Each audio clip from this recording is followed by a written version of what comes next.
I think every good woman deserves a man that is good to her, regardless to what he looks like. Like, men that look good are so stuck in their ego. They only want somebody that matches them, and they only want to be treated better, but they're going to treat you like shit.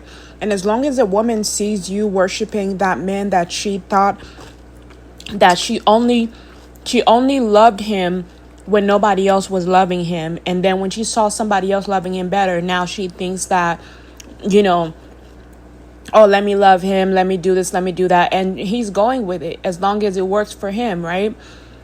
So for me, I don't want to be with someone like that. I don't want to be in a transactional relationship. I don't want to be used by any man. I don't want to worship anybody that I don't feel like is worth me worshiping. I feel like James is the one guy that deserves my praise, because when I didn't have and nothing, I remember James being there for me from scratch. Like, I remember us being in the rain together. I remember him, like, he didn't disrespect me. Like, he was just like trying to bond during a time when I was suffering.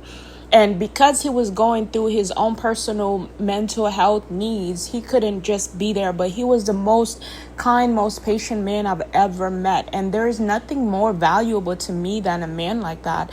I don't want to be with a man that loves me because I look good, or that because I give him the best sex of his life. I don't care about that. I think it's nice that you have great sex, but I get bored fast. Like, even if I don't get bored first, I get tired of it. I'm like, my body's tired of having sex. I want a real relationship, someone that's really going to care about my needs, care about me when I don't have anything. And I feel like that's how it was. Like, James didn't charge me to be with. He understood. He has values. You know, he wasn't like some guy that he worked hard for his money. Even if he was disabled and he was getting disability, he worked hard, like, to try to, he was like, I like you. I love you. I want kids with you. And the only thing that I had issues with James is that James, even if he wanted kids with me, he wasn't ready to be a father. And in order for a woman to give a man kids, he has to be ready to be a responsible father.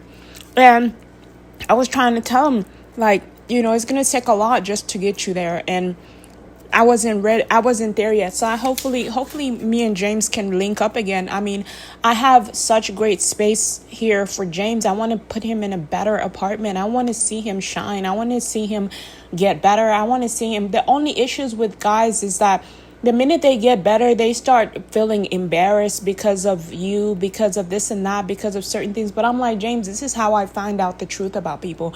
Don't ever be embarrassed about your girlfriend. If you love somebody, you need to love them with all their heart for who they are. And if people don't like them, love them anyway. Those people are not your friends. I'm telling you, if they don't love your person the way you love your person, then, and prove it to your person. Like, for me, I care about you. I had a lot of, I just, like, up here, it's just like, I don't know, you didn't want to, you said it was over. So I was like, whatever, but I completely understand why you would say it's over, because